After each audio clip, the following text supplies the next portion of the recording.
আসসালামু আলাইকুম ভিউয়ার্স, আমার আজকের রেসিপি হচ্ছে তেল ছাড়া আমি তরকারি রান্না করেছি চাপা শুটকি দিয়ে, কচুমুখী এবং চিংড়ি। তো এই জন্য প্রথমেই আমি 1.5 কাপ পরিমাণ পানি দিয়ে চাপা শুটকিগুলো ভালোভাবে ধুয়ে, এখানে 4-5টা মতন চাপা শুটকি আছে, আমি সিদ্ধ করে নেব। এবং সিদ্ধ এমনভাবে করবো যেন এই মাছটা একদম গলে যায়, এর কাঁটা টাটা সব একদম জালের মতো হয়ে যায়। দেখুন এখানে মাছটা একদম, মাছ যে ছিল সেটার কোনো চিহ্নই নেই, এরকমভাবে সিদ্ধ করতে হবে।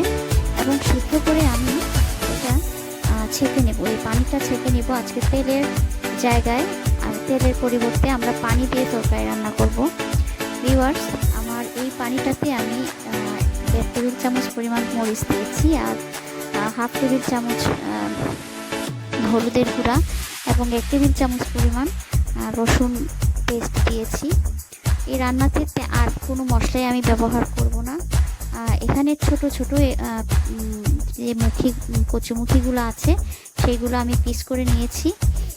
এরকমভাবে পানিটা যখন ফুটে উঠবে তখন এই পানিতে আমি আধা সিদ্ধ কচুমুখিগুলো দিয়ে দেবো। দিয়ে ঢেকে দিয়েছিলাম আমি।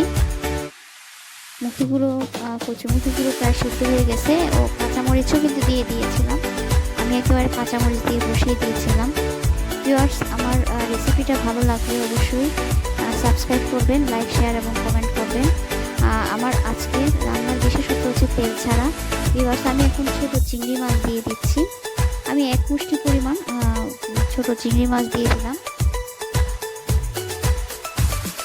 দিয়ে এটাকে ঢাকা দিয়ে কিছুক্ষণ রান্না করব। আর স্বাদ মতো লবণ দিয়েছি, আমি ঢেকে দিলাম। এটা যখন সিদ্ধ হবে তখন আমি পরিবেশন করব।